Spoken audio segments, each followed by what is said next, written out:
Сіз Жақай деген кім екенін білесіз бе? Жақай деген ол өзіміздің көпшілікке таныс қазақтың ардақты ұлы, олимпиада чемпионы атанған Жақсылық Күшкемпіров ағамыз. Жақсылық Күшкемпіров кім деген мынандай керемет балаларға арналған кітап шыққан екен. Балаларыңызға алып беріңіздер. Авторы жазушы Сәуле Досжан. Осы жерде былай мынандай өзімді оқып берейін. Шыр етіп дүниеге келгенде ардақты ақсақалы, ауылдың ардақты ақсақалы жерден көтеріп алып, сол жерде атын қойып, әжесі кіндігін тісімен кескен Жақсылық өмір есігін осылай ашқан еді.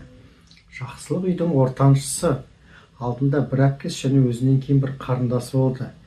Бәрі әжесінен Бәтиманың қолында тәрбиеленген. Оны үйдегілермен бірге оқыған жолдастары Жақай деп атаған. Кейіннен спорттағы достары Жак деп атап кеткен. Міне осы кітап балаларыңызға алып беріп оқысаңыздар болады. Өте жеңіл, түсінікті, сондай бір жақсы тілмен түсіндірілген. Балаларға алып берсеңіздер өздері де оқып түсініп алады. Бір жағынан және олардың өздері үшін үлгі болатын тамаша жақсы кітап деп ойлаймын.